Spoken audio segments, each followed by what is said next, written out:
ادھیڑ عمر کے غلام علی صاحب کسی نجی کمپنی میں ملازم تھے۔ ایک دن شام کو گھر میں داخل ہوئے اور پوچھا اہلیہ سے بجلی کا بل کتنا آیا ہے؟ انہوں نے جواب دیا جی۔ کہا کتنا بل آیا ہے؟ غلام علی صاحب بولے۔ جواب ملا 9,081 روپے۔ 9,081 روپے! غلام علی نے دبی آواز میں بیوی کے بتائے ہوئے ہنٹ سے پھر سے دہرائے۔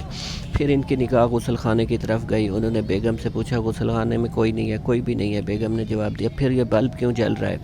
غلام علی نے سوال کیا۔ بچوں نے جلایا ہوگا، بیوی نے لاپرواہی سے جواب دیا۔ تو تم بلب بند کر دیتی۔ غلام علی نے بیوی کو گھورا۔ کتنی بار بند کرتی؟ ایک بار کا تو مسئلہ نہیں ہے، جب بھی بلب بند کرتی ہوں بچے دوبارہ کھول کے بھول جاتے ہیں۔ غلام علی نے اوپر دیکھا، وہاں جو کمرہ تھا اس کا بلب بھی جل رہا تھا اور پنکھا چلنے کی آواز بھی آ رہی تھی۔ اوپر کون ہے؟ انہوں نے پوچھا۔ آپ کا لاڈلا بیٹا ہوم ورک کر رہا ہوگا، بیوی نے بتایا۔ لیکن وہ تو مجھے راستے میں نظر آیا تھا، اپنے دوست کے ساتھ جا رہا تھا، غلام علی نے کہا۔ بیوی نے ماتھے پر ہاتھ مارا اور بتایا ہاں مجھے یاد آیا، ارشد اوپر بیٹھا پڑھ رہا تھا، اس کے دوست نے گھنٹی بجائی، وہ دروازے پر گیا اور شاید کسی کام سے اس کے ساتھ نکل گیا۔ غلام علی نرم لہجے میں بولے تو اسے چاہیے تھا کہ پنکھا بند کر دیتا اور بلب بند کر کے جاتا۔ بیوی نے جواب دیا اب اسے کیا معلوم کہ اس کا دوست اسے کہیں آ کر لے جائے گا، اس کا خیال یہی ہوگا کہ بات سن کے واپس آ کر دوبارہ ہوم ورک کروں گا۔ غلام علی نے صبر کا دامن ہاتھ سے نہیں چھوڑا، بڑے دھیمے لہجے میں سمجھایا ارشد اگر دوست کے ساتھ چلا گیا تھا تو تمہیں چاہیے تھا کہ کسی بچے کے اوپر بھیج کر پنکھا اور بلب بند کرا دیتی۔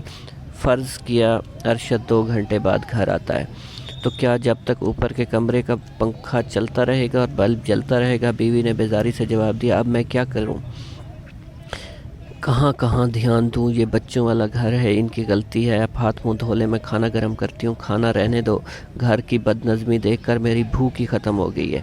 9,081 روپے بل آیا ہوا ہے، اگلے ماہ یہ اس سے بھی زیادہ ہو سکتا ہے۔ مہنگائی کس قدر بڑھ چکی ہے، پیسہ کس طرح کمایا جاتا ہے، کتنی محنت سے یہ ہاتھ آتا ہے۔ پیسہ کمانا مشکل اور اڑانا آسان ہے۔ اگر تندور میں آگ جل رہی ہو اور ہمارا 100 کا نوٹ تندور میں گر کر جل جائے تو کیا ہمیں افسوس نہیں ہوگا؟ 100 روپے کا نوٹ ضائع ہو گیا ہے، لیکن یہی روپے ہم اپنی غفلت، سستی اور بے وقوفی سے بجلی کے بھاری بلوں کی نظر کر دیں تو کیا افسوس نہ ہوگا؟ میری سمجھ میں نہیں آتا کہ ہمیں کب عقل آئے گی، ہم اس بارے میں نہیں سوچتے۔ مجھے یقین ہے اگر ہم احتیاط کریں اور فالتو بلب بند کریں تو 3,081 روپے کا بل آئے گا، یہ 6,000 بے احتیاطی والے بچ جائیں گے۔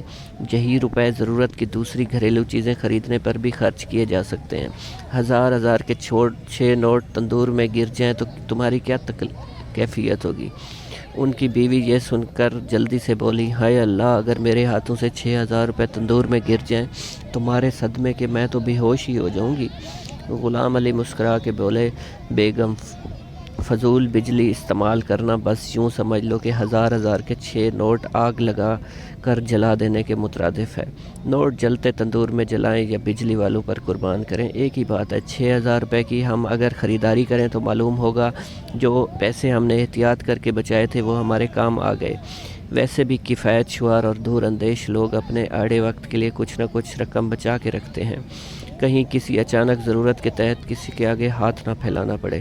جو لوگ پیسے اور وقت کو بے دردی سے برباد کرتے ہیں وہ اکثر پریشان رہتے ہیں۔